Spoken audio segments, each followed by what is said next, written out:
Oh. So I've just hit the record. Hi, everybody.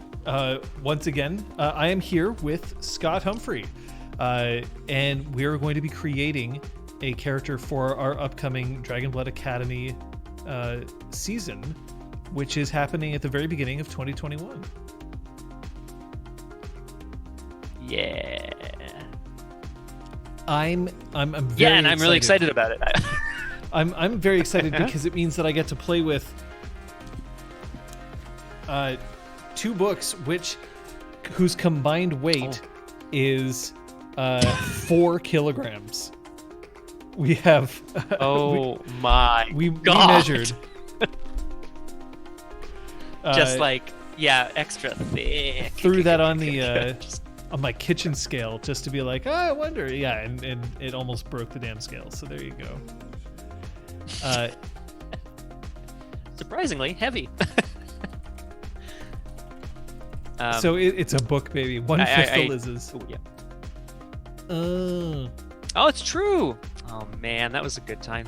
Back when we first started streaming, our first campaign streaming on this, well, not on this channel, but on this sort of like surrogate channel was ExalTwitch, which was an Exalted 3rd campaign, as y'all know in the chat, presumably.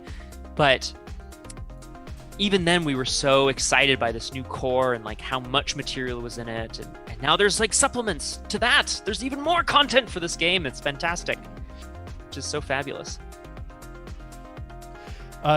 So I'm just really excited, Zesty, for a certain for kind of a similar reason. I mean, it's this is a game that I'm excited to play, and I'm really looking forward to coming back to something that we know that hey, thank you for gifting that sub. TJ. But I don't know if that's what was. Oh no, my billing date. My billing date. No, it's all good. I think it's fabulous. Thank you very much, Zesty. Did you miss anything, Requiem? No, you haven't. We are still getting prepared to start this off. But why don't we make sure that we make it clear what we're doing today? We're creating a character together. What that entails is not just the mechanics of building the character, but also coming up with elements of the character's backstory and, to a certain extent, the character's present as we move into the beginning of the game. Not to mention the fact that we are also going to be looking at Scott's goals as a player. What his goals are, not only for his character, but also as a player.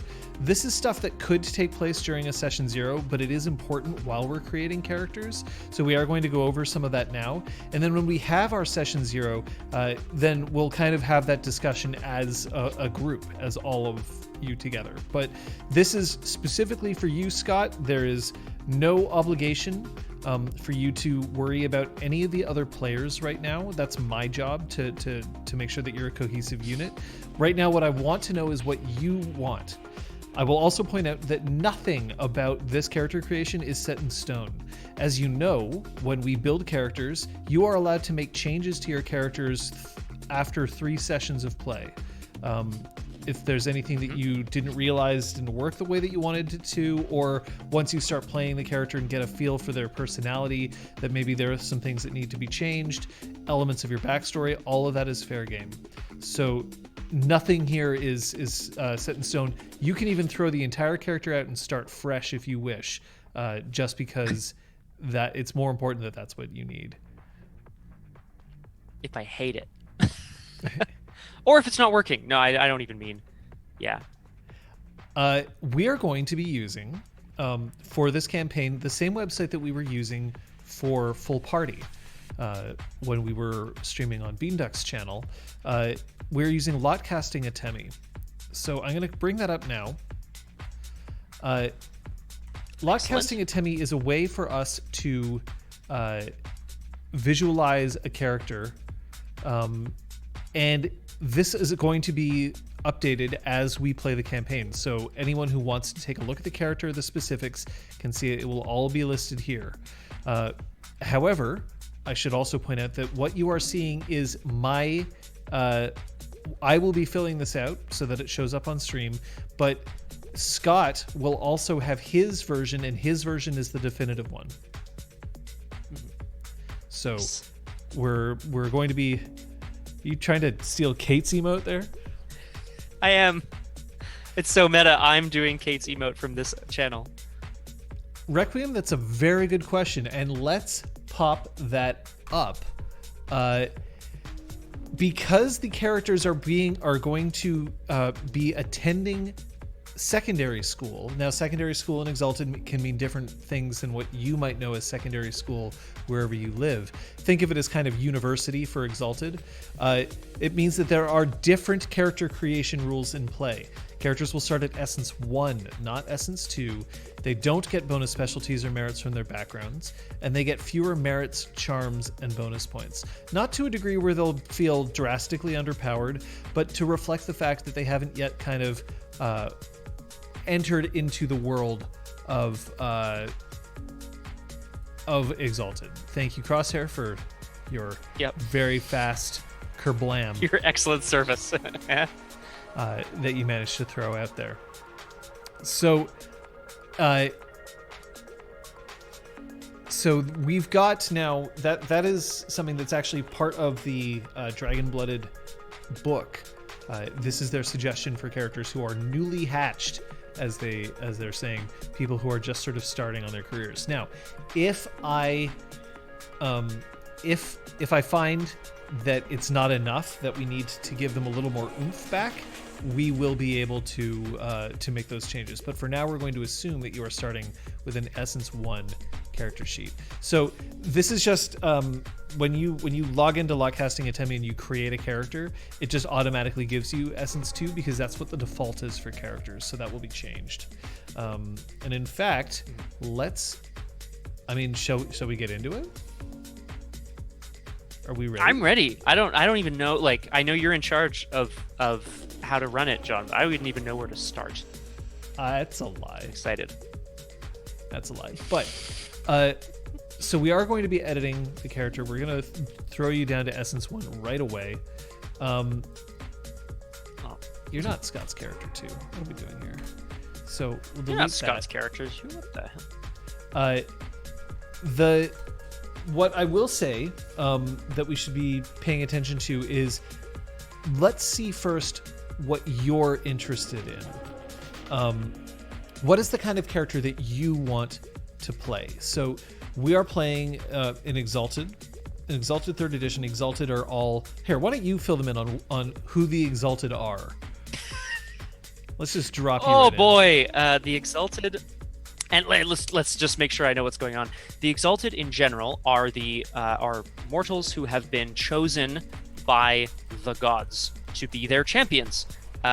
Some kinds of Exalted, the Celestial Exalted specifically, have this spark of godness, deity, kind of within them that explodes at some point when they exalt. And they gain a bunch of powers and they essentially become demigods. It's a little bit different for the Terrestrial Exalted, the Exalted of the 5 elemental dragons, one of whom I will be playing, Terrestrial Exalted, because Terrestrial Exaltation is genetic. Can I say genetic? It runs in families, like it's hereditary. So it's not sort of at random. They are... the terrestrial dragons, or the 5 elemental dragons chosen are chosen sort of like in terms of the families of the Dragon-Blooded that live in creation. It was a terrible explanation in the latter half, but the point is I'll be playing one of the Exalted, newly hatched Exalted of one of the 5 elemental dragons. And you're at, I mean, like, look, you win the prize. That is correct. Yes!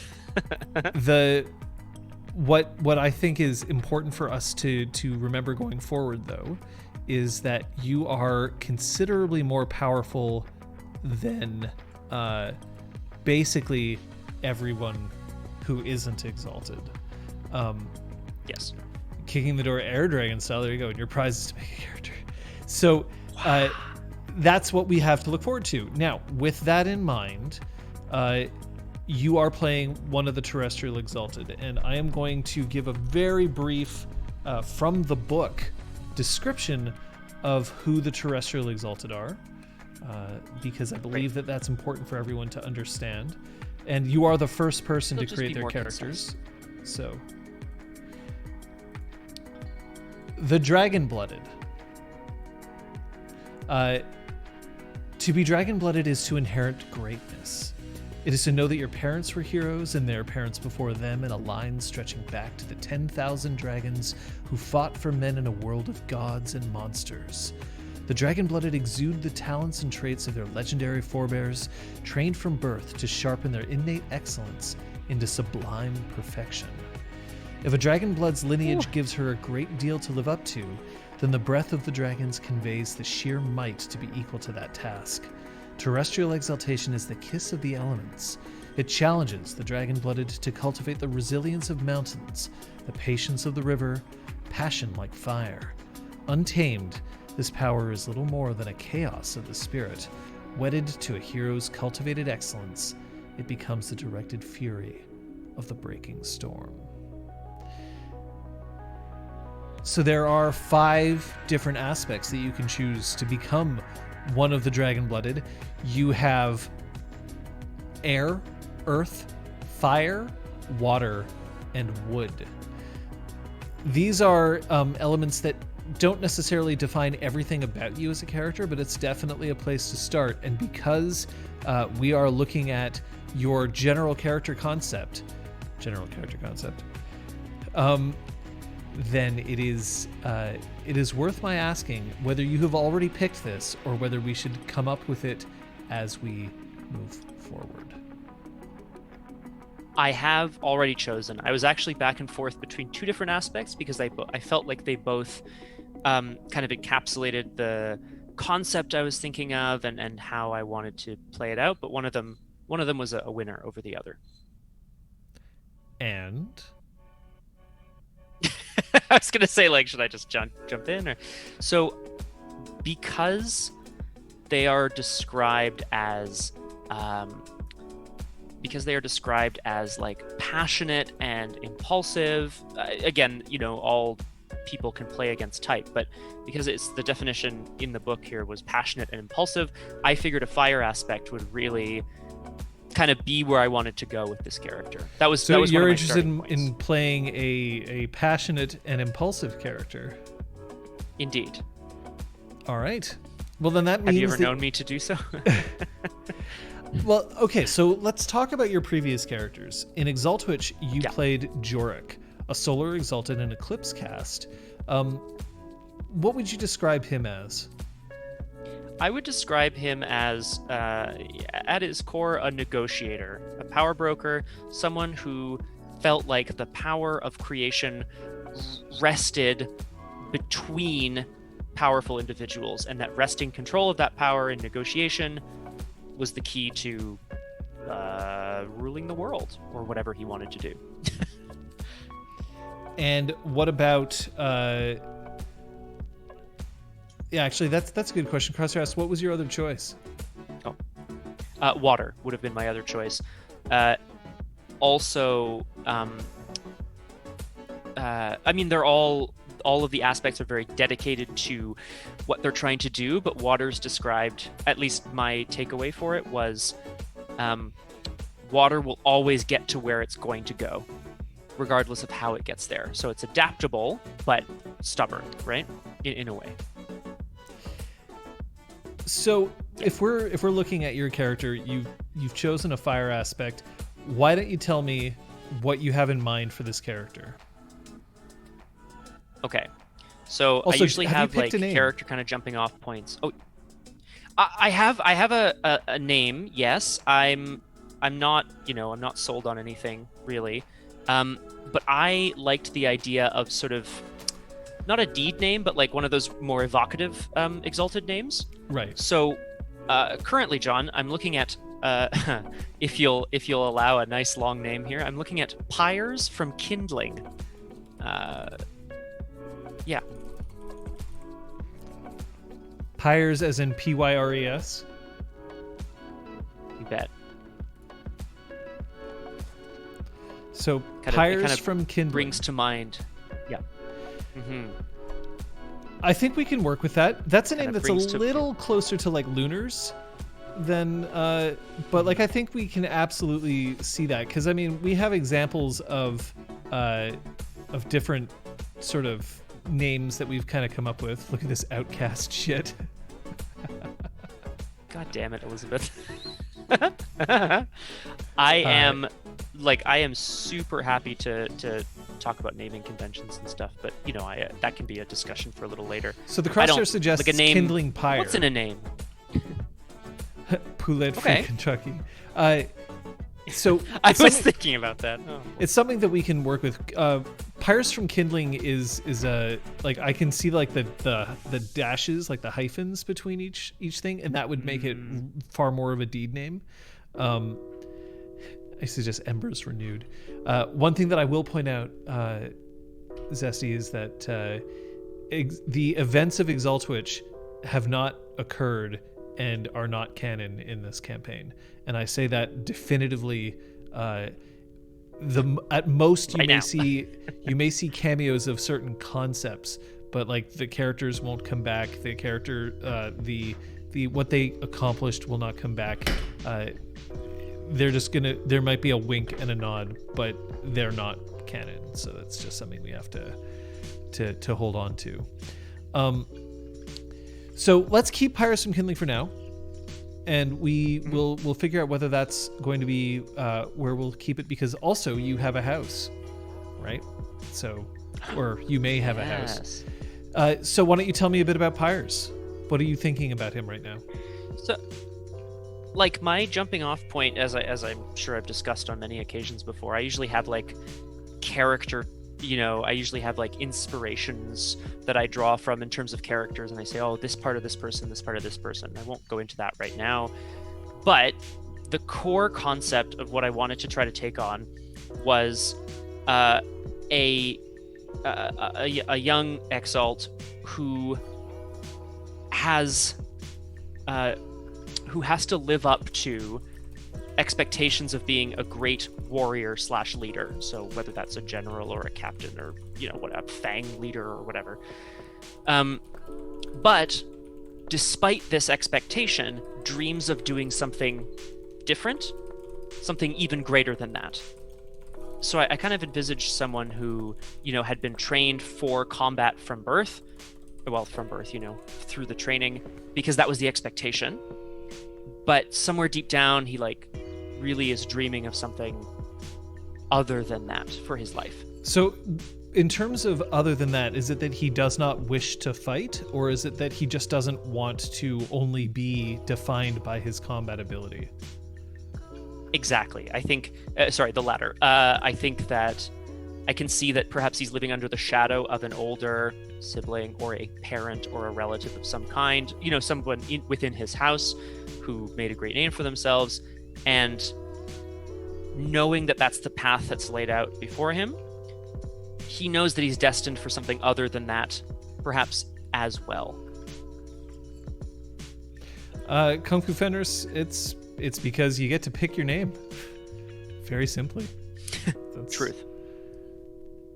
That's what happens. Okay, so we have a character who is leaned on maybe by others to follow one path, and perhaps he is hoping that he can choose another. Is that kind of what we're looking at here? That's exactly it. Yeah, that's my jumping off point. All right. For Pyres. So, what kind of a personality does Pyres have? I see him as like, you know, a hot-tempered, quick to action, so quick to like get offended or quick to like jump on people who, you know, who say the wrong thing from his point of view. Someone who believes in things very strongly, but is incredibly outspoken and often wrong. I don't mean wrong. I just mean like he's ready to defend concepts that may not be truthful if they're what he believes. So he's your typical young adult. Somebody who's had their Take that, teens. Somebody who's had like their first philosophy class at university, and then they think they know shit. It's so true. Yes, that's exactly it. Right, like, guys. But have we ever really tried communism? We're not going down that route. I have some books you need to read, right? And by books I mean one book. The only book that I've read. Yeah, exactly. That I decided to change my entire worldview. Because it's the only worldview. I wouldn't say that, Crosshair. I would not say defends his beliefs to the core, but quite misguidedly. But like, no. So in terms of a personality, I think he could be loyal, but really his only loyalty right now that I can think of would be perhaps to his house and to himself. But I do see someone who is like well-spoken, but very quick to jump on things and impulsive in that way. Okay, now you've chosen a fire aspect for your character. Now the fire aspects, fire is the energy of creation, the dynamic power that is ever restless, never satisfied. It engulfs all that it touches, consuming to burn brighter and hotter, spreading beyond control until there's nothing left to burn. It knows no restraint, no half measures, and even when reduced to nothing more than smoldering coals, it can still ignite a deadly wildfire. But it's not wholly without subtlety, for there would be no shadow without the light of the flame, and no smoke without the ferocious heat of its blaze. So I came into the Communist Manifesto. I mean, that's a thing that you can do. So as a fire aspect, you should know that this has some influence on your character, but it does not define your character. It isn't like the roles that Solar Exalted described to the various castes that they have. An aspect is the way that your anima kind of functions, and it will influence some mechanics as well. Your anima effects specifically are that you can become immune to mundane environmental hazards based on fire or heat. You gain soak against things like fire wands, like fire-based attacks. You can take. Oh, that's. Okay. You can once per day you get a non-charm bonus to upholding an emotion-based intimacy. So you can be secure in your beliefs. And your anima flux will deal damage to characters without hardness. More damage, I should say, than other characters' anima flux. So that's like the basis of your anima that you have to deal with here. But let's keep going. I think it's time for us to start looking at some attributes, and we can start building on your character as we go forward. Some people like to create the character first and then the backstory later. My question to you is, because you don't have a preference, what I'd like to do is let's kind of discuss it at the same time by building your character and discovering why certain dots are going where. At any time, we can stop, go to just pure theory crafting, and then come back, and we can always return to something that we've already decided and make changes. Okay? Excellent. Great. So the next thing that we've got is attributes. You have one free dot in each of your 9 attributes.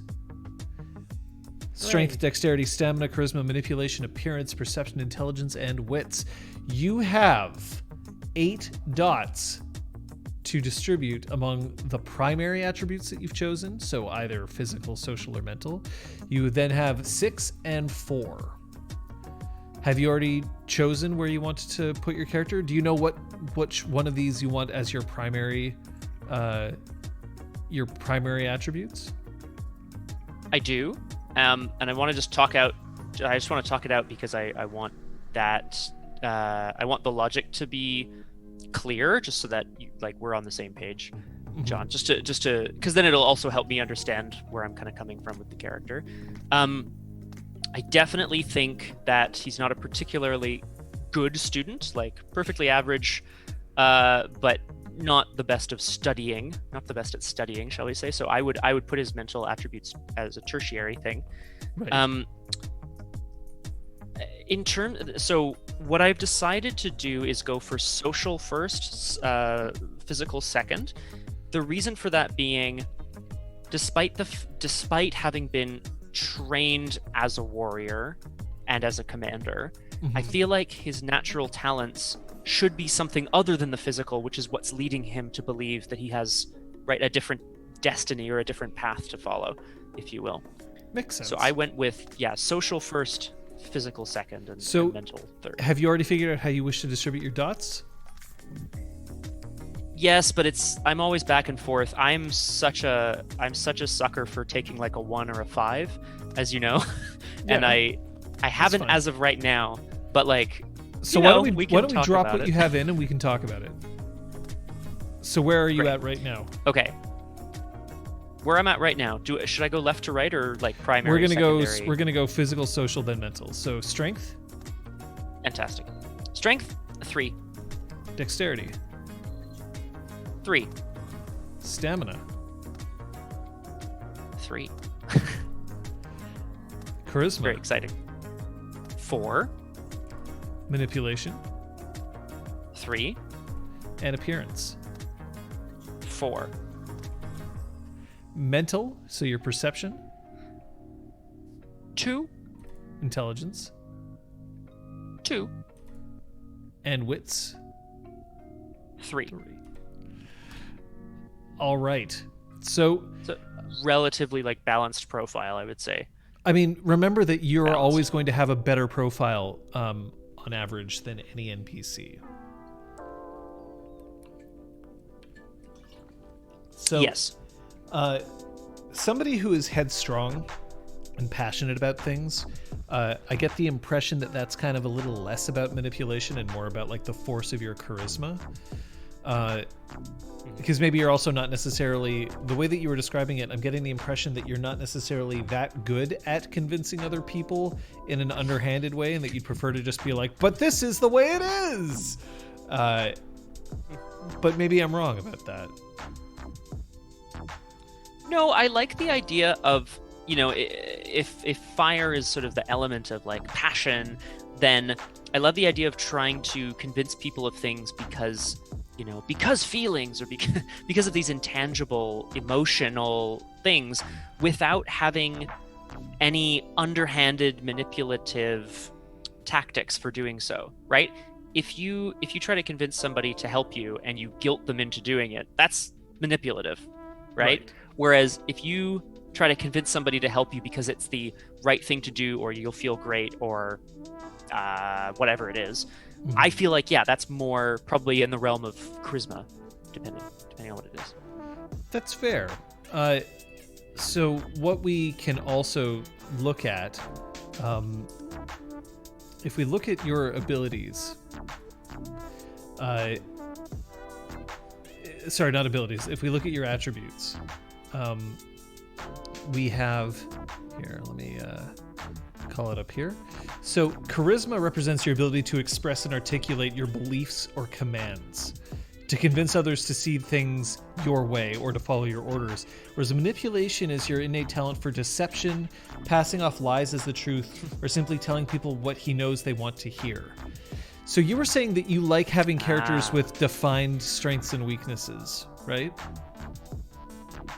Yeah, I mean, it's always a ton of fun to be able to lean on something, like lean on a strength, but then be forced into a situation where you have to rely on a weakness. And sure, that's fun for me. So I actually have no problem with how you've kind of put this forward. What I would want to suggest is the way that you've described things. Right now, you are still above average in manipulating people. Remember that average in this system is 2.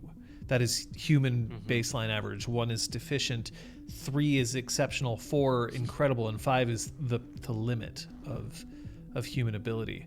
So is this still a breakdown that you're interested in, or are you interested in pushing a little further in one direction or pulling back in another? If I were to take manipulation 2, that would free up a dot to go either to charisma 5 or to appearance 5, if my math is correct. Yes. I feel like we, as a group, we have a bit of a we have a bit of a history with like appearance as a stat. I hope you don't mind me saying that. I think I think it's true, and because it's not a bad stat for any particular reason. But as far as attributes go, I feel like you'll have to remind me. Appearance is how striking you are, and when you use that striking appearance to sort of like either convince people to do things or to rally them to follow you or that sort of thing. Appearance is a measure of a character's striking looks and his ability to use them. Generally, this means a measure of how attractive the character is, but for certain characters, appearance measures how intimidatingly unpleasant the character's looks are. Appearance is used when a character wishes to influence others through looks, beauty, overwhelming presence, or first impressions, rather than reasoned debate or emotional manipulation. Oh, now see, that's interesting to me, and I know we got to keep moving forward because there's like lots to talk about. We do not. We've got 90 minutes still. We got time. Yay! We're talking about characters. Yeah, I mean, a lot of this is just how I go through character creation, right? So, I mean, these are clinic hours that we're doing here. Yep. I feel like, and we'll talk about this a bit more when we get to abilities, but like, I'd love to kind of go hard into presence, and I feel like either charisma or appearance could work with presence as sort of a supporting ability. So is it? So let me put this in terms of a stereotype question. Then I'll ask. You want to convince the students to. You want to convince your class to play a prank on somebody. Okay. Do they go along with you because you stood up and you're well liked and people say like, oh yeah, I've dealt with him before, he's a really nice guy, and you manage to say, I think that this would be a great idea because of this? Or do you stand up and people are just like, oh, it's him, he's so cool, and they follow you because you just have that sheer force of personality and will? People don't even have to have spoken with you, they don't even have to know you to believe that they understand you and that they'll do what you wish. I think it would be the latter. Then it's playing into something that's appearance. It's starting to build in my mind, John, this idea of someone who's had things handed to him most of his life. Not handed, he's had to work hard to become a warrior or whatever, but Right. This idea of expectation. And with this kind of appearance, he's used to people just kind of like doing what he asks or doing what he thinks is the right thing to do. He's never had to really try convincing someone with another point of view. Well, he's had to, but not as many times, right? So I will point out just right off the bat, having a high appearance does not necessarily mean that you are subject to ridicule or that you are an idiot. But just because people are asking if you're building a himbo, and I have to admit, if you say that himbos ain't dumb, then we don't have the same definition or understanding of what a himbo is. But so as I understand, then your interest is potentially to drop your manipulation down to 2 and to put your appearance up to 5. Yeah, I think I do. It's gonna it's gonna be, well, not a challenge particularly, but I think that's an interesting strength for someone to have. I mean, I guess it was like, if we're thinking about Changeling, it was like one of Sophia's defining characteristics. But she's describing creation, appearance right? in a different way than you 6. are. Right? Yes. She used it in a fundamentally different way. Appearance, as I've said in the past, in the storyteller system, has hidden power. So you have to rely on others, very specifically your storyteller, but the other players to a certain extent, to appreciate appearance and to let it be used. You will be rolling appearance to do things like making first impressions, or if you want to stand up and say, everybody to me, and running off, that's less charisma because you haven't actually given them a reason to do it. other than like, hey, that guy looks like he knows what he's doing, and then they just run after you. That's appearance. So that's something that we can look at here. So right now we've got your socials at 425. Your physical, you are above average across the board. Now, obviously, you're exalted. You'll have access to charms, and charms will increase your ability to enter into things like combat. One thing that I will point out is that, and something that I feel comfortable revealing here, is that the school that all PCs will be attending will be the House of Bells. And the House of Bells is a school that values military, both military strategy, military might, combat, but also leadership. Right? Compared to, say, other schools which might focus more on bureaucracy or sorcery or, quiet meditation and contemplation. So, so House of Bells is where we're at this point. Excellent. So your physicals across the board, it doesn't mean that you're certainly no slouch in any of these areas, but you're also not like a standout for your strength, dexterity, or stamina. I think that works for the character that you've described. Are you comfortable with that? I am, yeah. If I end up wanting to spend some of my bonus points to knock one of those up a point, I might, but I don't. Yeah, I feel good being someone who's like, above average physical specimen, because that's what he's like grown up doing. The Crosshair is making a suggestion, which of course, these are suggestions. It's your character, but something to consider. I was thinking on the physicals, would 342 work better for the character I'm hearing who's quick to snap into action, but not necessarily up to fight for the whole night? Well, yeah, you know what? So I was thinking about prioritizing physical attributes, and I was kind of going back and forth and being like, well, what would be average rather than above average? And I couldn't really land on anything. None of these felt less important or deprioritized in terms of how he would have, trained himself or been trained. That's kind of the feeling that I'm getting here. So, oops, there we go. I would leave that for now myself, but sure. I'm having a quick look back at something else as well. I mean, if we go into your mental attributes, perception, intelligence, and wits, perception and intelligence at 2, wits at 3, wits obviously being the more combat-oriented. You can't pull this shit on me, I know. I see you, Scott. And it's totally fine.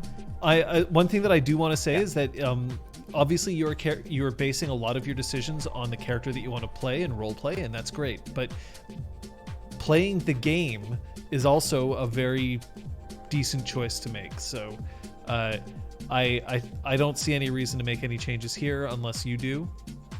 Remember that this is not like Star Wars. This is working. You have the ability to increase your attributes later on. At any point, I also you can don't spend see a experience reason to or take bonus like points. Right, which again I may do. I didn't see a reason to take a 1 here, because this is not a character who I'm seeing going around with like a deficiency of some kind in his life. Right? He's been trained up to like at least average. So like your manipulation being 2 above. means that how you can still tell a lie and potentially get away with it. You're just not like super practiced at it, but it's not like you're wandering around basically unable to ever deceive anybody ever. Yeah, exactly. Cool. That's exactly well, that works for me. Let's move on. Now that we've picked those attributes, we're going to move on to your abilities. You have 5 associated abilities that are important for you that are based on your let's just close that there. That are based on your aspect. And those are athletics, dodge, melee, presence, and socialize. Fantastic. So presence already seems to be like a major aspect for you. You've sort of mentioned it already. However, you also get 5 favored abilities. And your favored abilities are ways to also kind of create what your character is strong at. You get discounts for purchasing these things, both at character creation and with experience. And I believe also it makes your charms cheaper. I have to check that. I mean, look, I love Exalted, but I've been focusing on other games recently. There's a lot. So, for instance, it's generally a good idea for you to specialize in a form of combat. Melee is already here, but maybe melee isn't the kind of combat that you want to focus on. So, and there's also plenty of other attributes for you to choose from, or abilities, I should say. So, do you have an idea of what your 5 favorite abilities are going to be? Yes, I think so. I chose favorite abilities that would, again, kind of flesh out the concept of what he would have been brought up to do, which is like go to war, command some troops, right? Like what the expectations are. I'll just list them here, and I think they're mostly going to make sense. War, ride, resistance, and then the 2 that are slightly maybe less obvious would be integrity and performance. What kind of now performance? Again, like integrity. Well, that's the thing. I was thinking about that because I know there are. I'm not sure if you have to choose a specialty, or if it's because it's not just general, right? You have to. If you've got 5 dots in like music, you can't roll 5 dice for whatever. If we go by what the book specifically tries to call out, let's bring it up here. Okay. I'm not displaying the book on stream. Not today. I was considering it, and then I also realized that it's a little hard for everybody to track because I'm trying to go relatively quickly through some of these things. So performance is the ability of influencing others through creative or artistic displays, covering both traditional forms of artistic expression such as music, dance, and poetry, as well as rhetorical speaking through prepared speeches or oratory. It can be used to influence the thoughts and feelings of other characters through social action, so it's important in social influence. This is not something I believe that you specifically have to choose a specialty in. Okay. Unlike, for instance,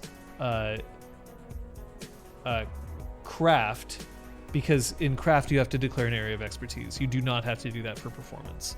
Hey, Cathal 17. I assume that's what the XVI is. XVI. Tell them to buy their own book. Yeah, what the hell? So, I had originally been envisaging like oratory or rhetoric, but now that we've talked a bit more about sort of what his strengths and weaknesses would be, I don't see this guy as like staying up all night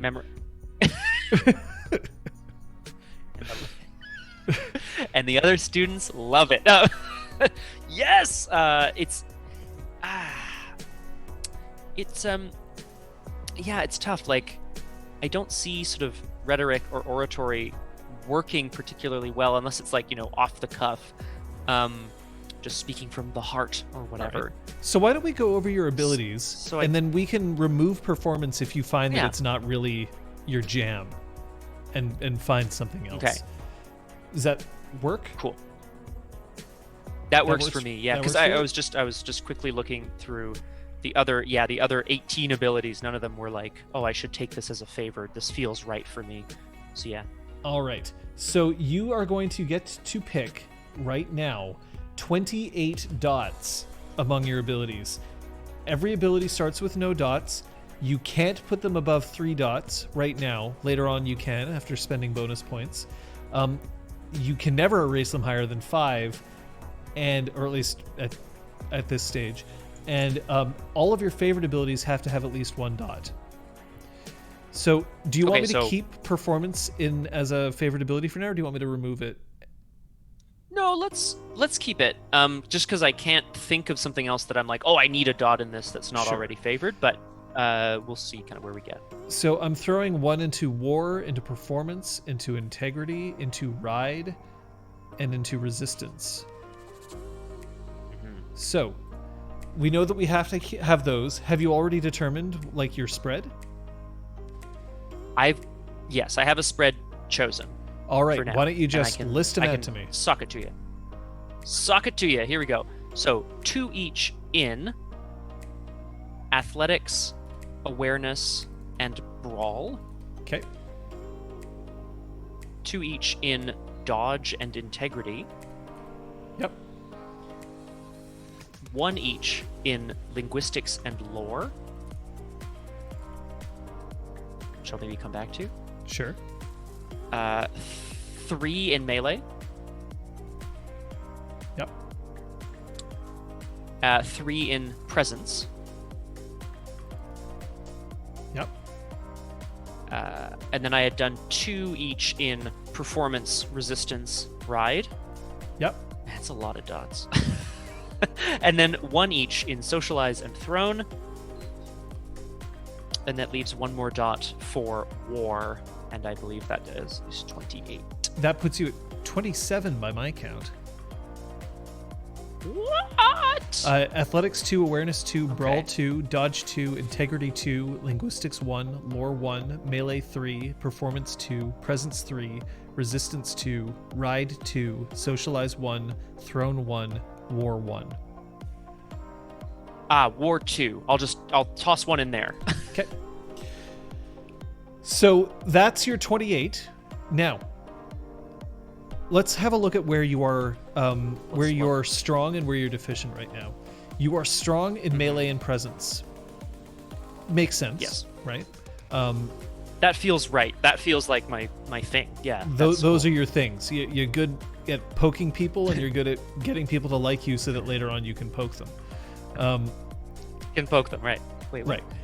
Here are the things that you are, that you have no dots in, which of course for Exalted doesn't mean that you can't do it, just means that you don't have any training in these. Archery, investigation, larceny, medicine, sail, stealth, and survival, and bureaucracy. Yeah. Now, I can totally see all Yeah. of these as being zeros, but what are your thoughts? My thoughts are abilities have more to do with training than innate ability, right? Like generally, obviously, Yes. as Exalted, you tend to have some sort of innate like abilities and stuff. I'm just I look at those things with no dots, and I think to myself, would a land-based general / warrior, would this person have grown up learning about these things? And I think I could make a case. I could make a case for like bureaucracy or archery, or even martial arts or medicine. Like I could make a case for some of them, but it would be minimal. So Right. not more so than the other things that I have a dot in. Yeah, those are my thoughts. Yeah, well, I think that makes a lot of sense. It is totally fine to have zeros. It makes sense. Remember that you are attending a school of war, and I imagine that at some point someone's going to be like, "Here is a bow and arrow," and fire it. But that doesn't necessarily mean that you end up with archery 1, right? You are better at certain things than others, and you could just be like, "Yeah, I took the minimum that I could of archery, and then I just sort of stopped and I didn't bother to keep up with it," right? Like that's completely fine. In much the same way that once upon a time, I took classes on building 3D models, but I wouldn't necessarily say that I have, I don't have modeling 1 on my personal character sheet. Like I know enough of how to do it, but I wouldn't say that like I'm better at it than your average person, even though I have at one point studied it. So this layout looks good to me. In the future, we may want to make alterations of this. Remember that you've got bonus points to spend, but we won't worry about that right now. You do have 3 specialties that you get to add. You have to have at least 1 dot and an ability to take a specialty in it, and you do not get your additional specialties for being part of the House of Bells right now. Right. Because you haven't graduated. Makes sense. Yeah. So are we talking specialties right away? We can. We can. I figured it would make sense to have. I figured it would make sense to have specialties in the three sort of. I mean, the free specialties are in things that I would be doing a lot of, or that I would have done a lot of. So that would be. And then this is the thing that now this is going to get into a bigger conversation, but I'll get into it with you in a sec. I figured specialties in melee, in presence, and in performance, possibly. I wonder about performance now. Okay. The melee would be a kind of weapon or a type of combat, but now we have to like talk about different forms of combat and stuff. We don't actually have to fill arts. in the specialties now. It is a thing that we can look at, but one of the things that I will point out for specialties is that it's very tempting sometimes to use a specialty to make something that you're good at even better. You can also use a specialty because they're relatively cheap to make something that you're not so good at better because, I'm not that great at say, socialize, but I'm really good at socializing, say, with people who are attracted to me, or I'm good at socializing with people who are susceptible to flattery, right? Like there's things that you can kind of do, but why don't we leave specialties for now and we can come back to them if that's what you would prefer. Yeah, I'm just not sure what they would look like exactly yet. All right, well we can flesh those out. Now we move on to merits. So of your merits, where are the merits here? Are they above? Because unfortunately, it looks a little strange to me because I had to shrink the window to get it to fit. So, merits are on another page, aren't they? It's like a separate pop-out page, yeah. Yeah, so we'll do that. Merits. Merits. So you have, instead of the standard 13 dots of merits, you actually have 10. And you do not get the bonus dots you do not get bonus merits from your background. I'm seeing some calls here in the chat for a level 5 artifact, a classic. I'm kidding. Yes, right. So that's 10 dots of merits, which are typically, I mean, sometimes they're things that you can obtain in a story, but it's typically like broad scope resources, things that you have access to, be that people or connections or jade or who you are or how you kind of operate, right? Exactly. Now remember that you are a student. I would describe merits. You are a student, so there are certain merits that may or may not be more or less appropriate. Like, for instance, you should probably not take the cult merit because worshipping Dragon-Blooded is illegal. So you are not to be worshipped as gods. Which system is this? This is Exalted 3rd Edition, Cathal, which is a system that's based on the Storyteller system, which is been made most popular by the World of Darkness line of games. But Exalted is a fantasy game that kind of blends elements of Western and Eastern fantasy together. This is our second time as a group tackling a Exalted 3rd Edition campaign, although our first one was many moons ago with a different kind of Exalted, and now we're playing, in a school setting, which would be a good time. Right. So have you figured out merits that you are interested in taking? I have some ideas, yes. All right. Why don't you throw them at me and we'll go from there. I'm going to toss the ones at you that I feel are pretty for sure, and then there were a few dots that I'm like over 10 and maybe I want to take bonus or whatever. Sure.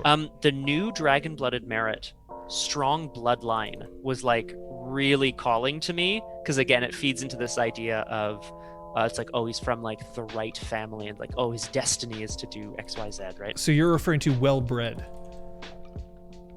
Yes. Yes. Sorry. Why did I write? I wrote strong bloodline. I don't know what that means. Oh, I see what I did there. Yes. Well bred. That is correct. Which I thought would be really cool. If for no other reason than he can like either lord it over people or hide from it, you know. Also, I know it's again a classic, but it's a good one, and it's one that I feel is appropriate. Fast reflexes, +1 to join battle. Boom. It's a good merit.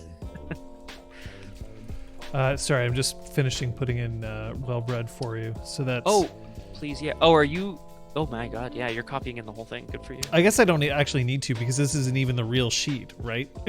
Nah, it's for everyone else. It's good. All right. So, sorry, what was your second merit? Fast reflexes. Fast reflexes. All right.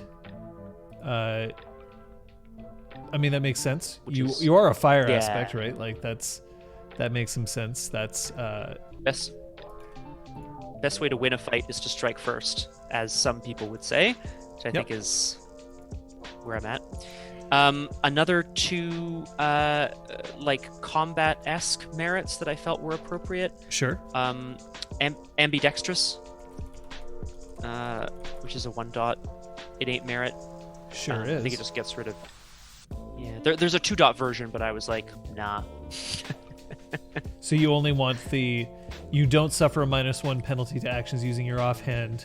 The second dot lets you have fully prehensile feet. Which one day is going to be a good day for me, but okay.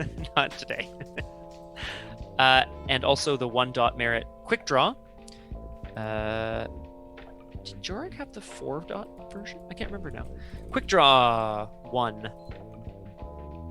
Again, just like a trained well in the combat arts. I felt like it was appropriate. In the combat art. I've been trained. Sorry. So quick draw is as a merit, it works. That's 7 dots of merits total. Was that all you had? And then I had some other thoughts, which I'll just toss out there because sure. I was looking through and there were a bunch of things that I was like, oh, I'm not sure if this makes sense. Like, if I can say, John, this wasn't on my list, but like, for example, allies or mentor. I don't know. In the context of a school, a mentor could be a teacher, I guess. Yeah. I didn't see that for me, but there were some things that I was like, oh, I can't really take. It's not called entourage, but the one where you have followers.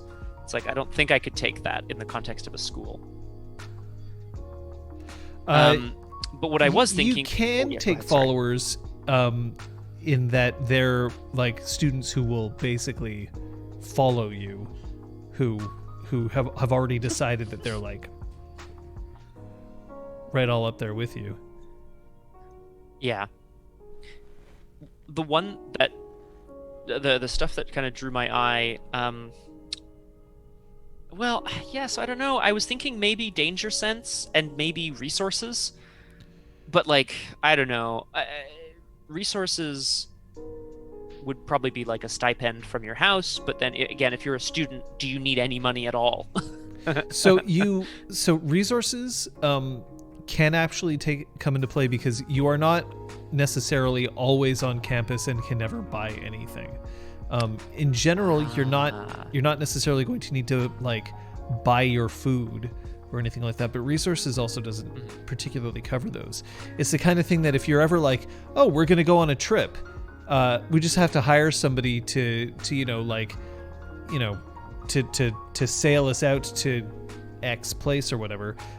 No resources, no money for you to be able to do that. No hiring. If you are a dynast, right, you probably would have a pretty good resource rating, and in general, they would have a resource rating of 3, which puts you in I had put tentatively. Yeah, sorry. which puts you in like the elite. 3 is a lot of money in Exalted. It's not like 2 is the average. The average is 0. 0. Yeah, and I had tentatively put 2 dots because I was thinking that, like, again, it's this idea of like there's wealth from backing from the house, but like, again, another great example of a merit: backing. You have backing from a group, but like, can I choose my house? I don't think so. So backing specifically is an official standing in an organization. So that's like a government minister, a military officer. You would not have backing. You're a student. You could have influence. Understood. As a young person? Yeah, if you're from a strong family of your house, you may have influence, right? Think of it this way: if you've been watching The Crown at all, right? Prince Charles is not the head of the household, but he still has influence. A good point. I like the idea of doing some resources and some influence, like some well, okay, let's go over your merits for a second. Balance. Well-bred makes sense, right? It covers some information about you, and we haven't even gotten into what house you are, but well-bred makes sense. Fast reflexes make sense. Why ambidextrous? Trained to fight with 2 weapons? That's my so thought. If you're fighting with 2 weapons, in general, you do not need the ambidextrous merit. The ambidextrous merit covers when you are fighting with your offhand. Like, somebody has hurt or damaged your main hand, and so you have your offhand ready to fight. So Aragorn, if you can pressure your sibling, that's influence. That is not backing. The way that I would interpret it. Admittedly, the 2 of them are pretty similar, but backing means like you can walk into a thing and say, I am corporal whatever, do this for me. Whereas influence would be more like, my brother's a corporal. So hey, yeah, my brother's a corporal, he'll get you. I don't sound like that. Ambidextrous, you're holding a baby. Yeah, absolutely. Ambidextrous is not necessary. So if you are dual wielding, like if you're a fire aspect and you're dual wielding short diclaves, for instance, please feel free. Real Brick Wall will absolutely speak up. Mongani may speak up or whatever. Ambidextrous doesn't actually give you any bonuses to that unless you're specifically not fighting with your dominant hand.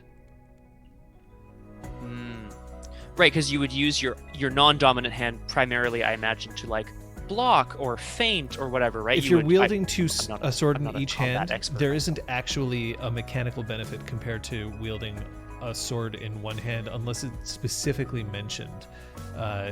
So I assume that you are thinking of specifically the dual wielding like for instance the short diclaves, right? Am I correct? Yeah, I actually had.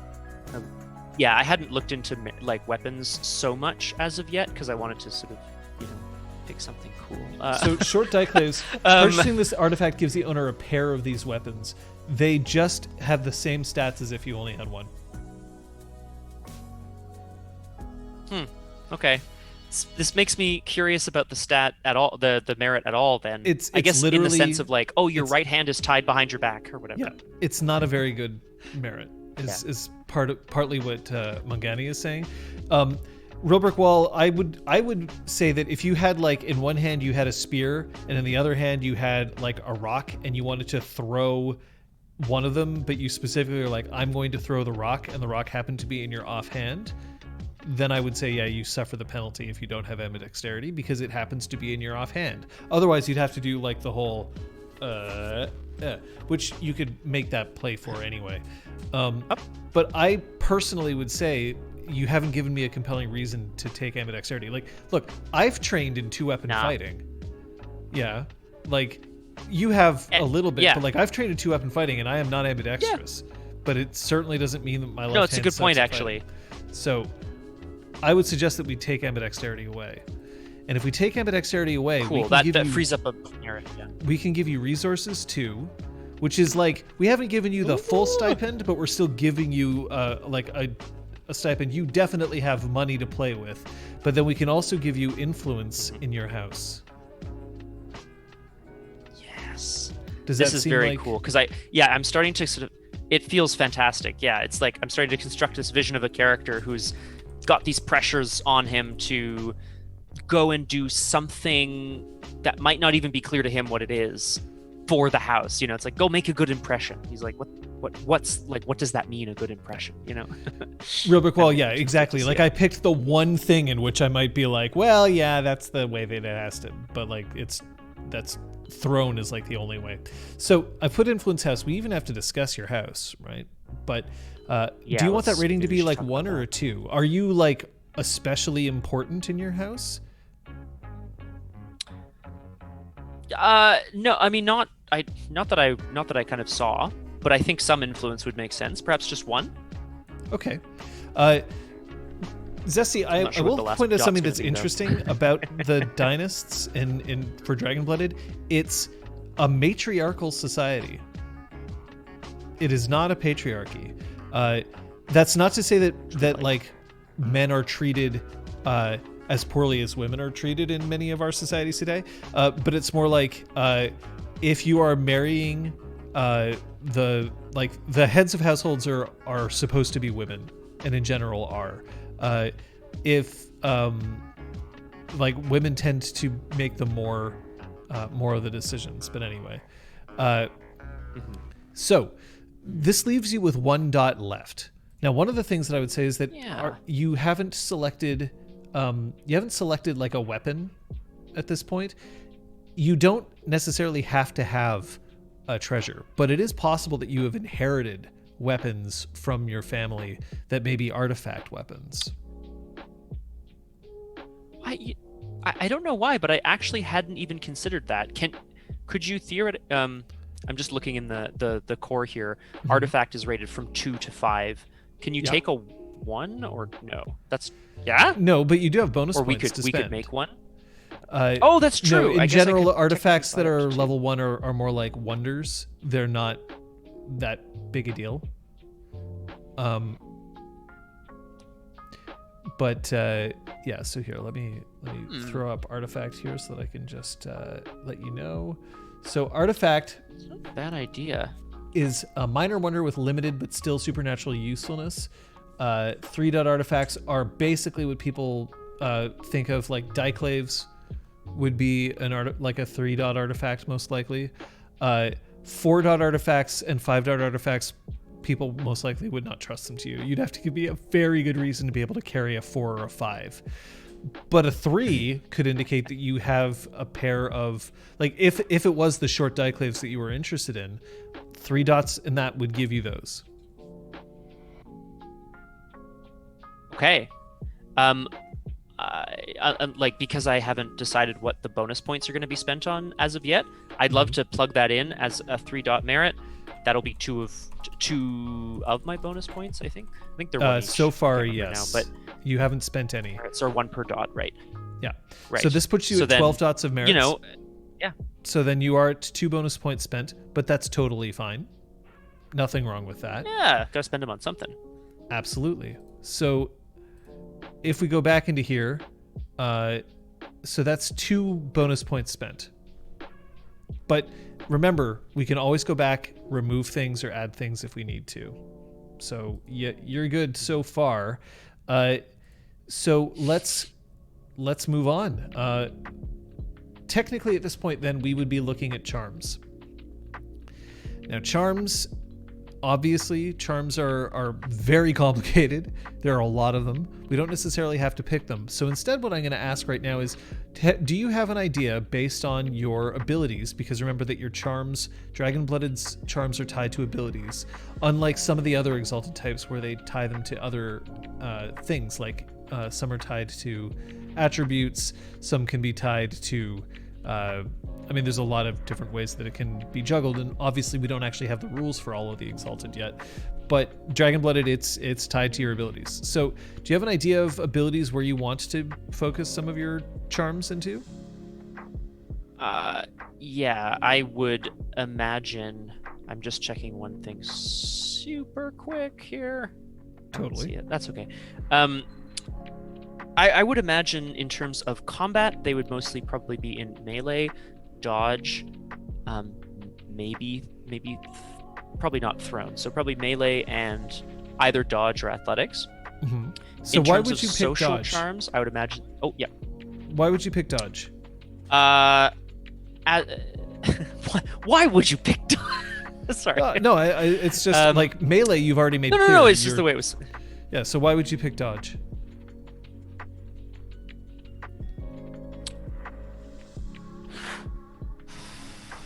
So let me ask in another way. Compelling reason. Yeah, let me ask in another way. Yeah. If you anticipate that you will be armed most of the time, you have access to parrying. The advantage to dodge is that you basically, as long as you're not physically restrained, you can always dodge, whether you have weapons or not. But melee, in terms of the dots that you've spent, those can work not only towards your ability to hit other people, but your ability to defend yourself from getting hit. So if you're taking dodge, it's because you want to have the flexibility of being able to avoid getting hit in another sense, to not necessarily have to worry about always being armed for that. Dodge is involved in combat movement, so to a certain degree, athletics plays a role in that, and dodge can. But I'm just saying, like, that's why I'm asking. It's because I don't want you to think that you have to take dodge, because that's the only way that you'll ever be able to avoid getting smacked around. No, for sure. You do have that I think ability in actually melee as well. athletics. No, that's a great point. I think athletics would then also potentially cover what I'm thinking. Okay. There are presence charms, which basically the sort of like first few presence charms that are fire aura'd. What they do is they like force people to get mad at you. What's the word I'm looking for? They draw aggro. There you go. Yeah.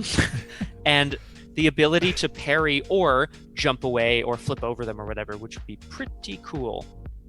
Yeah. So it might be more in the athletics department then. Yeah. So those are things to think about. We're not going to actually get into your charms today. However, it does mean that if you have bonus points, you may wish to elect to add bonus points to some of these abilities, because not all of them would have this problem. But for instance, if you were taking athletics charms, a lot of athletics charms will require you to have at least athletics 3. 3, right?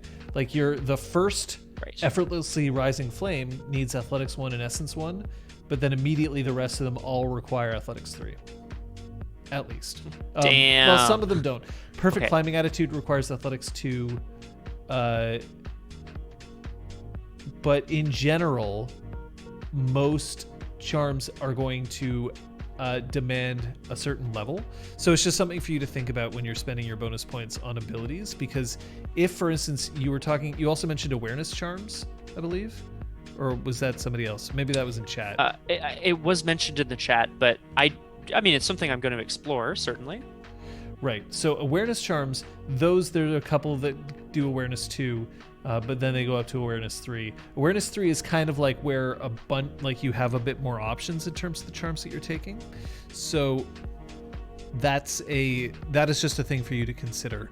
And remember that you have the ability to boost past 3 using your bonus points. So right. Those are elements for you to consider as we move on to now we can either spend your bonus points now, or we can go on to your intimacies. Do you have a preference? Yeah, because I'm not sure sort of what charms I'm taking. I wouldn't be sure what to spend bonus points on in terms of abilities. I don't have any attributes that I want to up, so I'm going to kind of tentatively leave my 8 bonus points for either more specialties or to raise abilities. Right. One of the ways that they mention is it's most cost effective to use bonus points to raise your aspect and favorite abilities while using them to buy charms, evocations, or spells is the most expensive option. So think of it that way, that when you are spending your bonus points, you want to be spending them however you choose, but if you are spending them on abilities, you basically want to be spending them on aspect or favorite abilities first if you can. So I am totally okay with, for instance, if you say, well, awareness isn't one of my favorite or aspect abilities, so instead of using bonus points to increase it to 3, I'll have already had it at 3 and instead then boost my melee using bonus points. I'm okay with that kind of math working out. So, okay. So that's the thing good. that we can do. So maybe let's hold off on your abilities for now, and why don't we go on to your intimacies? So this is more of your character elements than your sheet. Does that work for you, or do you want to stick around? You still have your specialties that you can pick, but I get the feeling that we can discuss a bit more about your character at this rate. Well, I want to, yeah, and I maybe as we get into intimacies, or maybe just before, I want to talk about houses, because that's like a big important point. So actually, yeah, let's go on to your dynasty, houses. Right? So you should, because you are attending a realm secondary school, you are a dynast, you are a part of a house. So sock it to me. What houses have you been looking at? What are you interested in? I'm gonna have to get a quick rundown on them again. What I really love Dragon-Blooded, what Essence has wrought, or whatever is that what Fire has wrought? Whoops. Yeah, what Fire has wrought. But it does not have a specific short list of each house, and I really wish it did, because but there is one in the core. Keep them all in my head. Actually, quick, yes. To the core. So I will call it up for you. I'm good. Yeah. Thank you. Here are a rundown of the great houses. House Nemen, strict traditionalists whose religious devotion provides them power in the Immaculate Order. Nemen is herself the most prominent surviving child of the Empress, and much like her mother in political savvy. Cathak, the strongest military house remaining in the realm. Cathak can field the largest number of legions in any house and uses its military might to keep jade funneling into their coffers from their threshold satrapies. House Cathak is famous for its heroes.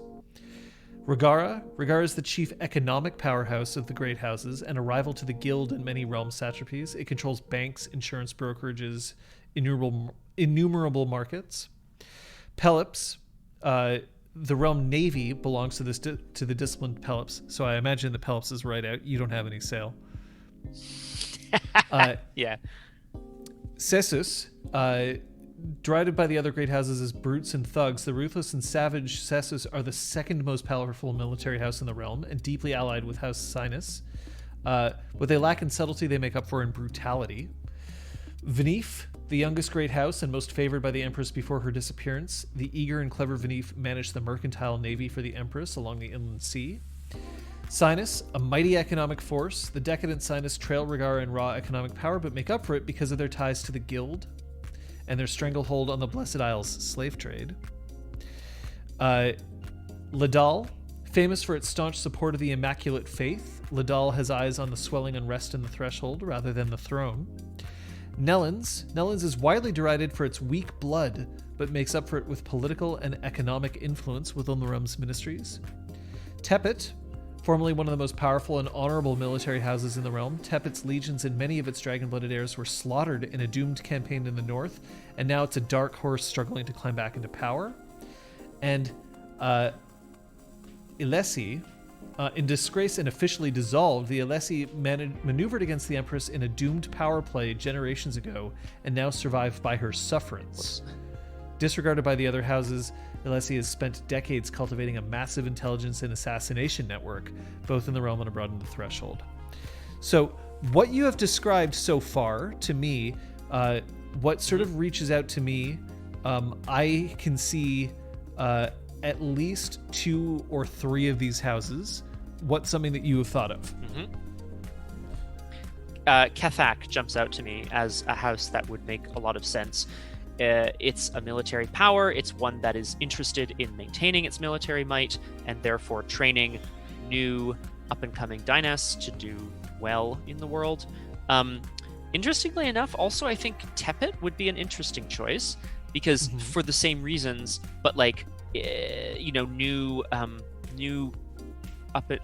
ambitious exalts become like a more precious commodity, so they might be willing to like coddle you a bit more. Right. So then let me ask you a question. That's that. If you have a lot to live up to, that's one of the things that you've kind of mentioned, that there's some pressure on you. You are obviously from a strong family, right? You are well bred. There are high expectations. Are there high expectations because you can see the heroes that have come before you, and they say that you have to live up to their shining example?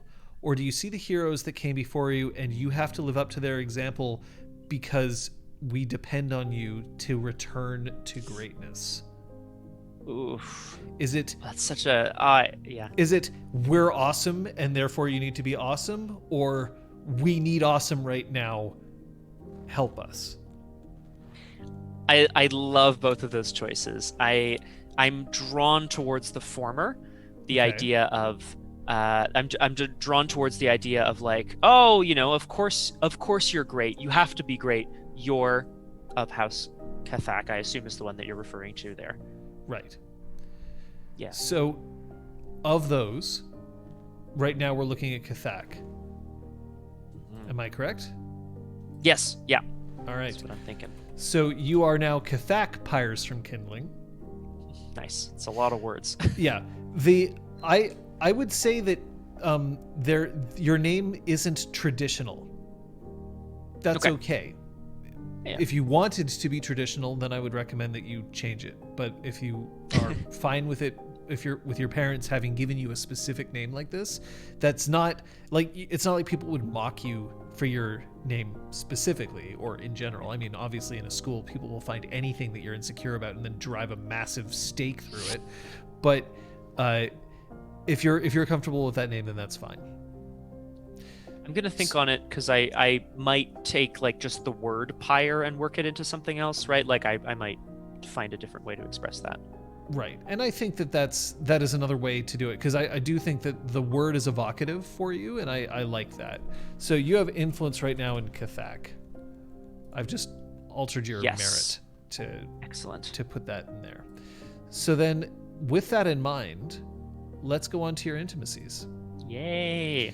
So one of the things, if you're not familiar with Exalted 3rd Edition, every character carries intimacies. Intimacies are ways for them to not only help their roleplay, but they also have mechanical things as well.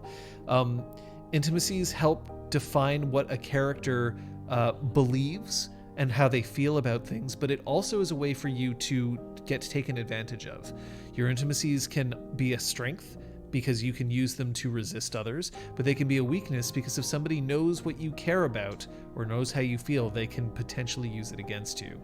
Finally, it is possible to instill intimacies on others, to convince them either through, well, any number of means really, to get them to believe in what you believe. Intimacies have 3 different weights. There are defining intimacies, there are major intimacies, and there are minor intimacies, and there are 2 different kinds. Ties involve a link to a person, place, or thing or idea. So it could be something like your house. You could have a tie of loyalty or reverence or distrust. A person, it could be love or resentment, or it's an emotion that you would describe. But a principle is like a statement of something that your character believes, such as the first to a kill deserves the spoils would be a principle. Or no matter what I do, I should look good doing it. That is a principle. Classic. So a sobriquet. I would disallow sobriquets at this point, unless I was given a very, very good reason to give one. They're still in school. They haven't had a chance to earn a sobriquet, at least a sobriquet worthy of the merit. You might earn a sobriquet that would be like a joke nickname, kind of like oh yeah, you little overachiever, and people like give you a semi-respectful, semi-mocking nickname, but not like a sobriquet. Hmm. So you are going to take intimacies. Now, Yeah. when you are selecting your intimacies, here are some things for you to remember because this is important. Your intimacies, you have to take, there's no maximum on how many you choose. You must take at least 4. One of them has to be defining, one of them has to be major, and of your 4, one of them has to be positive, and one of them must be negative. Okay. I also have a very specific thing that I am asking all of my players to do. Everyone must have at least 1 secret intimacy. I am not saying that you can take, you can't take more than 1. You absolutely can if you wish. And I'm not telling you whether this intimacy needs to be defining, major, minor, positive, negative, a principal, or a tie. You can choose. However, you must take at least 1. It must be in addition to the 4 that you have to show up right here. And they are hidden from everybody except you and me. The audience will not know them, and your fellow players will not know them. The hope is that they will eventually come out in game. If you ever add an intimacy to your character, if it wasn't added by somebody else, you can also add that secretly and wait for somebody else to discover it. So, Okay. If your intimacy, by the way, warps your character entirely, like for instance, let's say that you have your intimacy is like, I secretly desire to, your intimacy could be like, assassinating the head of my house is the only way that I will ever be taken seriously. If that's like a something that you have, then that's totally fine. But you cannot take an intimacy and then have your secret intimacy directly contradict it and be like, I never had the first one in the first place. Right. You can take contradicting intimacies. That is absolutely the thing. It's definitely a way for you to experience a lot of strife in your life. But you can't say that you have an intimacy of love for your mother and then an intimacy of hate for your mother and be like, I never really loved her. I just wanted, that's my secret. Can't do that. If it's on your sheet, it exists. Right. Now, eventually, you can pretend. Yeah, sorry. You can pretend to have an intimacy, but if it's on your sheet, it's real. You can also, eventually, you can change intimacies. Minor intimacies you can drop basically between sessions. Major intimacies downgrade, and defining intimacies can downgrade and then drop. And you can always upgrade ones as well. So your intimacies are not fixed, but they do have to be determined. So we have 4 to add at least right now. Oh boy, here we go. It's gonna be a lot to. There's gonna be a lot to do. This is something, John, I actually didn't pre-prepare because I was, I'm drawing inspiration from the conversation we're having. I have some thoughts pretty immediately though. Sure. It just ties right away. A couple of ties that would make a lot of sense would be House Cathak loyalty, which I imagine would be either a major or a defining intimacy. Probably, it's a big part of his identity, so I would imagine it would be a defining intimacy. He's not going to betray it for anything. Okay. Yeah, that's where I'm at. You did say at one point that you wanted to play a character who was being forced into one lane and wished that they could go for another. So I would argue that maybe loyalty is not a defining intimacy. It would be a major one. Something that you still absolutely are struggling against, but if you're actually but I wish I could sing, and if that was what you're doing, then if loyalty to House Cathak was a defining, which it still absolutely could be and not hurt the character, but if it was a defining, you would be really at odds with yourself. It would be a struggle. And if it was a major, then it's still a struggle. It's still I want to do what's right by my house, but I'm drawn in this direction. So what's more important to you, loyalty to your house or this ideal that maybe you're meant for something more? The character concept is, what I wrote was warrior to be who dreams of something more. So like that's core to the character concept. The loyalty to the house has to be secondary to that. I'm going to put it as they're not at equal equal weight for you. Right. Okay. Right. So we're going to put this then as a major intimacy. Okay. Bueno. Now, can we define that principle? Is that what you want your defining one of your defining intimacies to be? Yes, I was going to say one of. Yeah.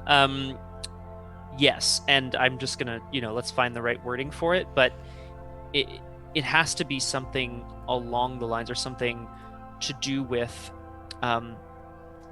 my like Requiem has suggested fire that marches conflicting against intimacy ideas. I must make my house proud and I must find my own path. Ooh. I must find my own path. Yeah. I feel like it almost might be more I can go the distance. Yes. I'm not getting DMCA'd for this, so I'm not going to play it, but that's funny. I feel like it almost might be my talents, like my talents will guide me on my path or something. I don't know. Is it that you have yet to find your path? Yeah, I don't think he knows what to do with all of this like presence and appearance and possible performance. Like, and maybe that's just me, the player, being like not having made a strong choice. But school is a great place to learn. Shocker. I feel like he's just not sure what else is out there yet. So it's not generally. I don't generally recommend a defining intimacy to be. I don't know what I'm doing. No, that's fair. That's very fair. So that's very fair. So let me then, because I must find my own path is a way to sort of say specifically, like where am I? Like it's important that I do what is important to me. But based on what you said, here's a suggestion. You see how you feel about it. As a defining intimacy, I am meant for more. Yeah. Which is similar to finding one's own path, but it also implies like something above what he's currently kind of. Then it could also be, I am meant for more than what my house believes. Intends? Believes. House intends. That's intends, yeah. So is it that they believe that like, no, he's going to be like a good general or a good like warrior and that's what we're going for it? Or is it they say he will be a good general or a good warrior? Bingo. It's the latter, right? So intends. I love it. So I am meant for more than what my house intends. So that is a defining belief for you. That is something that you know deep in your core that I am progressing. I am going to be beyond. That doesn't necessarily mean I will not be a great warrior or a great general for my house. I am still loyal to it. But I am meant to be more than just somebody who brings military might and victory to my house. Right. All right. Exactly. I love Great. that. I'm really happy with that. So what else do we have? Well, I had two other thoughts, and again, phrasing. In terms of another principle, there's, I think, a really big belief that he has is that, that the Exalted and all people are, at their core, like emotional creatures. So something to do with, the heart rules the head.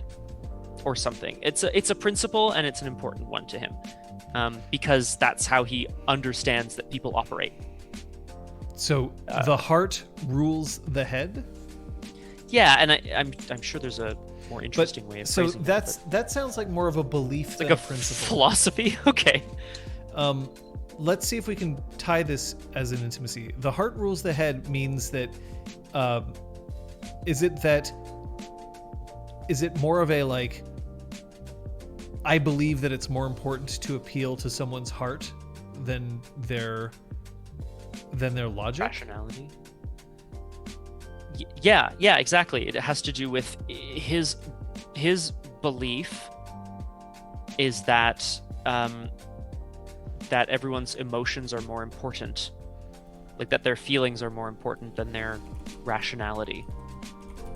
Hashtag go with your gut. So is it that passion is more important than logic? Would we say passion before duty? No, I wouldn't say that. That is a joke. Passion. Hey.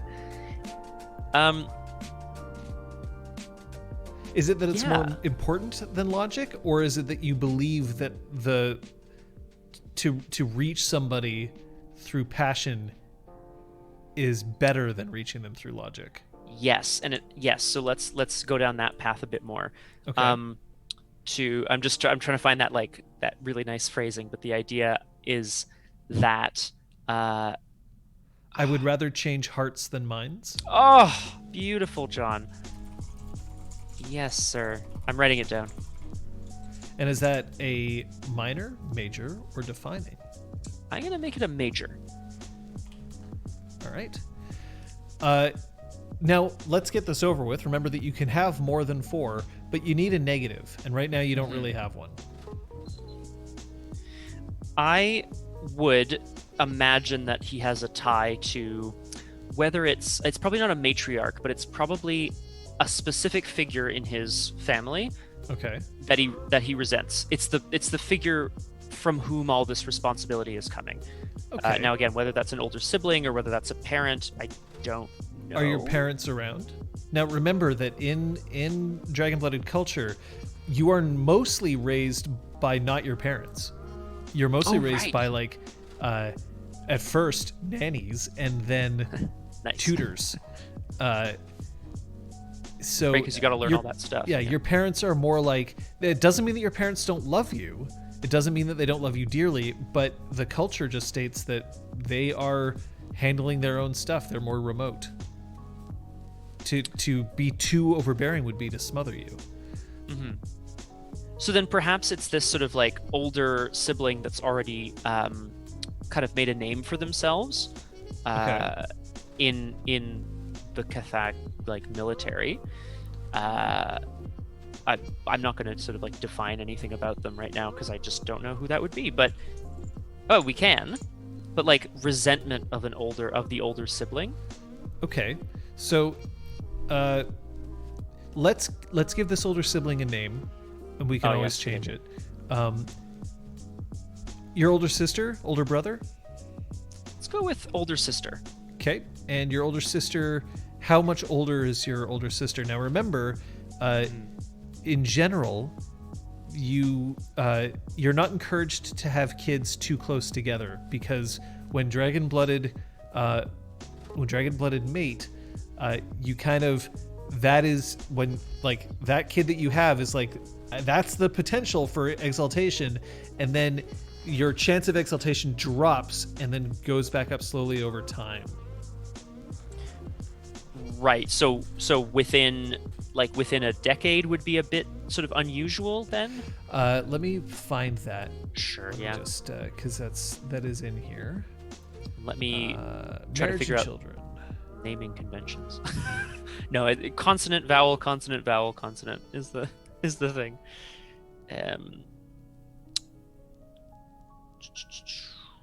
A name. So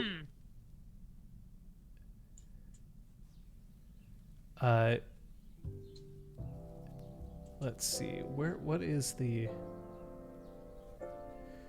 it takes years to attain its peak once more. Years. Damn, man. So yeah, it's about a decade is generally what people would be looking at. Yeah, so then honestly at that point, let's go like 15, 20 years. You know, I feel like she has to feel like she knows what she's doing, and like, oh, I went to the House of Bells, and like, you know, I was top of my class at House of Bells. Yeah, Mr. So it's the funny thing about twins, if I remember correctly from the book, is that it's not even that necessarily one of them has the good essence and one doesn't. It's just that that's what everyone says. Like one twin is like the good twin and one twin is the accident. Damn. Even if they both exalt.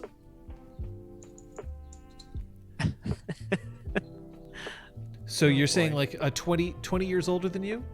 Yeah. And they've I already tend to sort of, so they must be a hotshot if they've managed to establish themselves in 20 years. Is that? Yeah, that's quite impressive, right? That'd be quite ambitious. I'm okay with that. I like the idea of it being quite this meteoric rise Meteoric to is the fame and correct power. word. That's the ticket. Thank you. Yeah. Like rise to power, and it would hurt even, it would sting even more, you know. Okay, so your older sister, your name is Pyres. Mm-hmm. Like Pyres is, I'm saying that Pyres right now is the base. You can keep Pyres from kindling, but you said you might want to Yeah. come up with another. So, how Her about? name. Oh, yeah. Okay, give me your name if you have one. Her name. I have a name. It's Maral, which is Maral. Okay, so Maral. and resentment was the. Now is that a minor, major, or defining? I think it's got to be major. It feels like it would be a big, overshadowing presence. All right.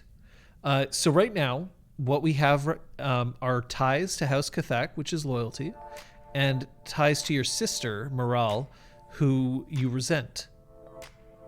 These are both major intimacies. You also have two principles. I would rather change hearts than minds is a major intimacy, and I am meant for more than what my house intends is a defining intimacy. All of these make a lot of sense. Mm-hmm. You also have your secret intimacies, which remember can be anywhere from minor to major to defining. I'm not, because the thing is, if you're like, I don't really have a whole lot of secrets, then just make it a minor one. It's fine. I don't mind. If it's something that you really want to have core to you, you can make it a major defining. But just for fun, can you think of a minor, like a trifling intimacy that you want to throw in there?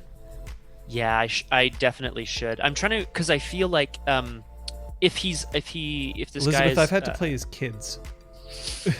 and yet here we are. If this is the kind of guy who feels things quite strongly, I feel like he would also get really mad or excited about really, small shit as well, which would be fun.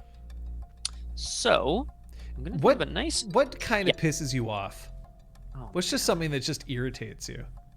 I mean, remember, Ray had pork buns as an intimacy. And of course, it went from a minor intimacy to a major intimacy, if I remember correctly. Got a charmand about it, It's good. Something that really pisses me off. It's It could also be gotta something be. you really like. That's true. I'm just I'm contemplating here, but I want to give you a nice snap one here. I'm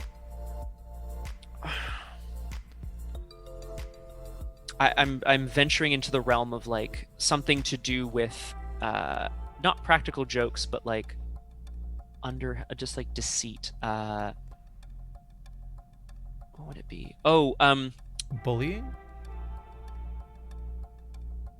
Yeah, possibly sort of standing up for standing up for those less fortunate. I know he would know the difference between a white lie and a major one. So it's not, I was thinking about doing a principle about any kind of lie is bad.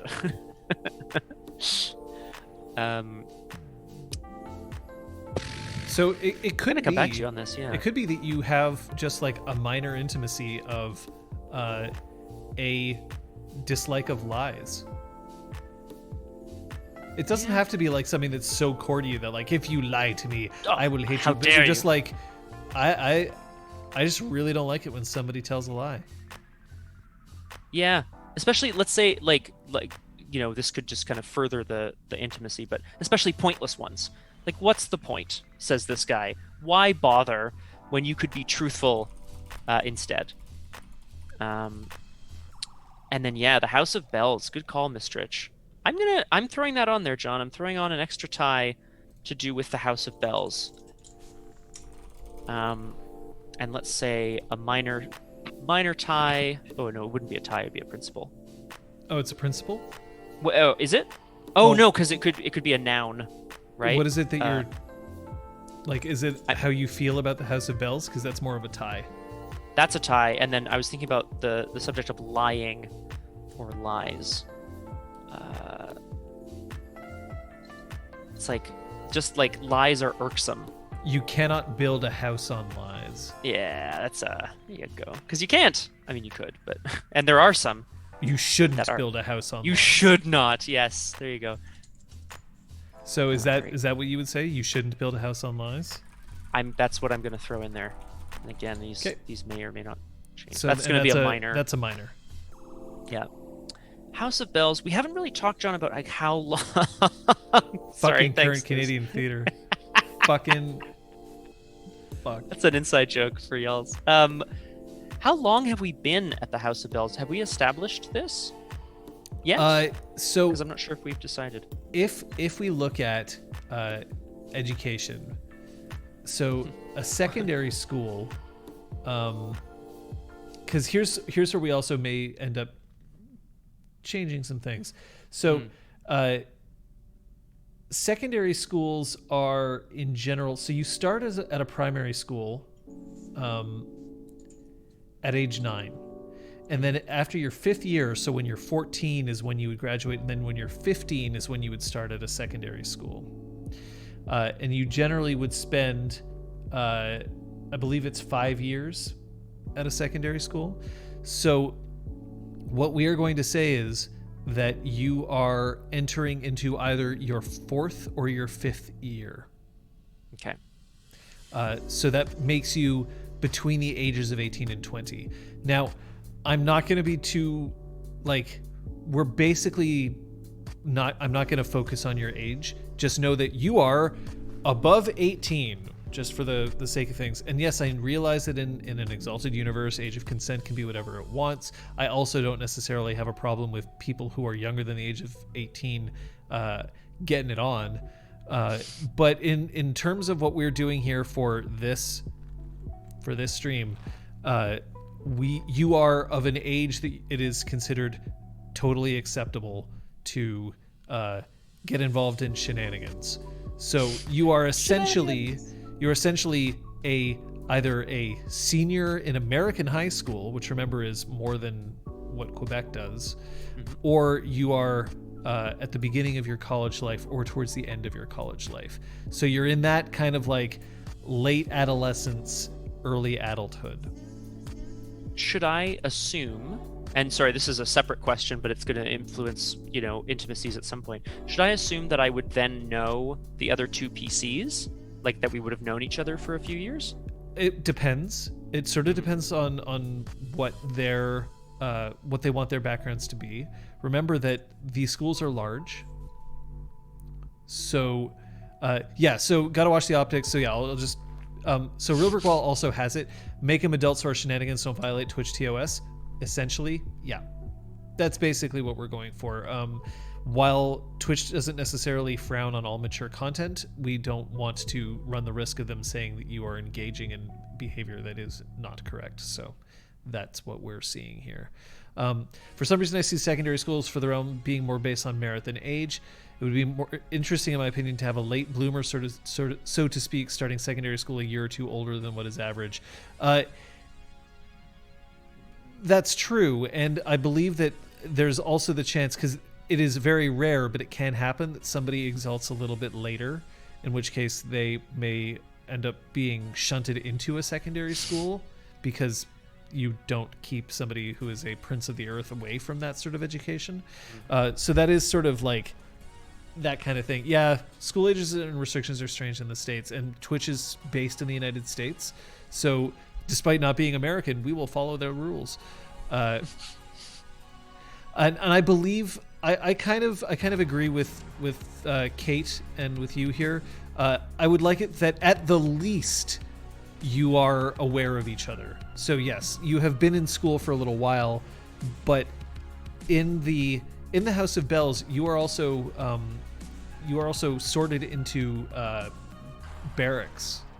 Right. Essentially. Yes, I read that. Right. Groups of 5, I think, or something. It is, or no, like larger. Yeah, so hundreds of students spread out over 7 years. Okay, so it's actually a bit older, so you're allowed to be there. You're divided into fangs of 5 who sleep in the same barracks and are graded as a unit. So this will be, so you can choose, and this is something that we'll discuss in session 0.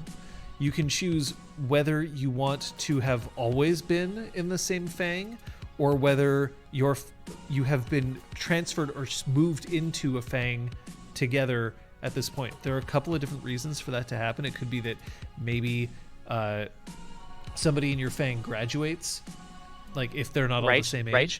It could be that somebody has dropped out of school or has been killed, because that is possible. There are students who don't make it. Damn.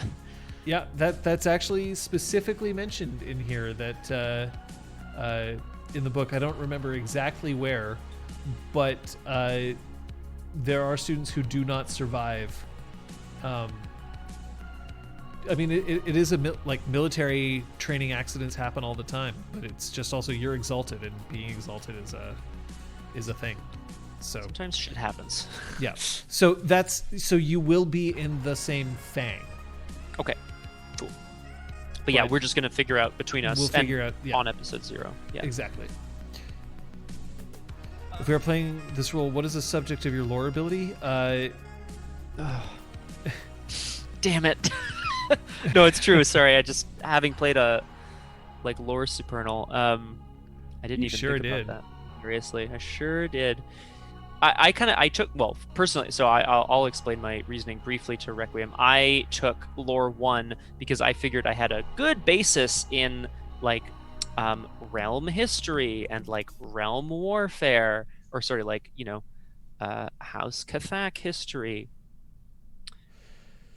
Yeah. So I would say, for me personally, I don't love the fact that when you pick lore, you have to very specifically say what your lore is into. But I will ask that you have at least sort of this is sort of the area that I know. So if you want to say that it's about Cathak history, that works for me just fine. Okay, cool, great. I'll make a note of it just so that I don't forget. I also, just briefly, I threw in a minor tie to the House of Bells, and I called it Opportunity, as an extra little spicy thing there. House of Bells, Opportunity, as a minor. Yeah, exactly. All right, that makes sense. So here's the deal, Scott. Yo.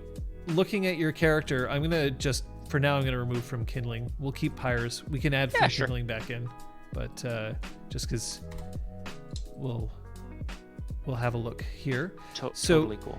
As a description, a young exalt who has to live up to expectations of being a great warrior or leader. Despite this expectation, he dreams of doing something different, even greater. Don't pay any attention to your personal peripheral willpower. These values can change because you haven't spent your bonus points.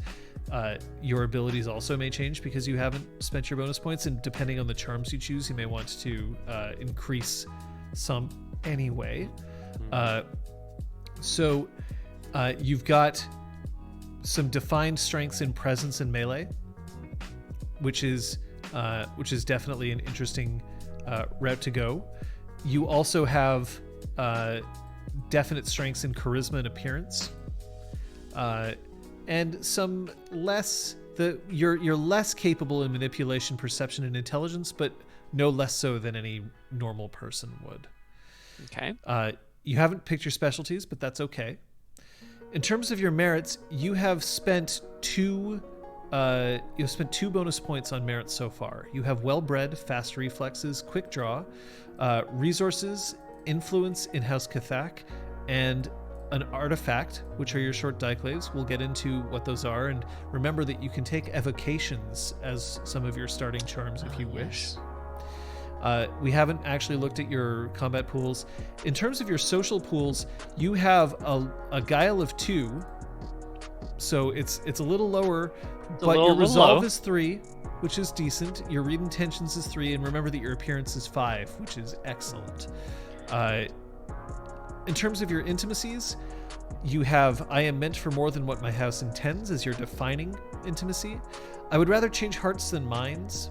You shouldn't build a house on lies. You have loyalty to House Cathak, you resent your sister, and you find that there is opportunity to be found in the House of Bells. I mean, it's feeling pretty good. It's feeling pretty good. I am going to take a look. I think just based on what you've mentioned here, I'm going to start thinking more seriously about what combat will look like. So, if he's trained for it, maybe these artifact a pair of short diclaves could be really cool. And then in terms of specialties, right? Like, would they be in I think specifically I'm thinking to myself if performance is still as important or whether that can be kind of shunted somewhere else. And that's something that you can do because you have plenty of time. We're only starting this campaign in 2021. The first Sunday of next year will be our session 0. But coming up this Sunday will be a game not run by me, it'll be a game run by you. Hello, it's true. Thank you. What a great segue. Yes, I'll be whatever the word is when you assist in the running. Facilitating. That's the ticket. It's the other F word. I'll be facilitating a game of Fiasco, where a bunch of people are trying to pull off dastardly capers and are potentially failing at them. It seems like a really fun system. I'm really excited. We've got the dice that we need, and we're ready to give it a shot on Sunday at 6 p.m. Eastern on this channel. Tomorrow you'll be appearing on another stream. That's right. It's Punchy tomorrow night at 6 p.m. Eastern on Elizabeth A. Neal. We're playing some Miles Morales, which has been a good time too. And then Saturday, also on Elizabeth A. Neal, it's Nancy Drew and book number 1, The Mystery of the Hidden Clock, Secret Clock. I don't know. I think it's a hidden clock or some shit. I should look that up. But that's something absolutely to look forward to. Sunday is also Punchy Book Club. That's in the afternoon before, but tune in for Fiasco. It's a saga wrap-up party. Yes. So that'll be here, the one Scott for Fiasco. That's here Sunday, 6 p.m. Eastern Standard Time. I'm always love it when we play these one-shots. It's sort of like our break between seasons, and this is going to be great. But I'm already really liking what I see from Pyres. It's going to be pretty cool. Seems exciting. You've got some extra stuff to do. You've got some more thinking. Remember that you're always welcome to reach out and talk to me, and you can talk about it. Today is when we are going to open up the Discord channel to discuss this game. Discord. So I'll be doing that as soon as we finish this stream. There won't be a spoilers yet because there hasn't really been anything to be spoiled. But yeah, that'll go in there and people can discuss the game as they so choose. Excellent. And I guess as people are already doing, if you want to theory craft about other PCs or about plot points and stuff, have fun. Obviously that may or may not affect what actually ends up happening, but yeah, get in there. I'm super personally I am super happy to hear what people think about this guy and where they feel like he might be going and how that might fit into what I'm deciding to play. I will also say that in 1 week's time, right here on this channel, we will have either Liz or Kate. We're not sure which one. It depends on scheduling, but one of them will be here to do their next PC. So the PC that will go alongside this one. So I hope you'll tune into that.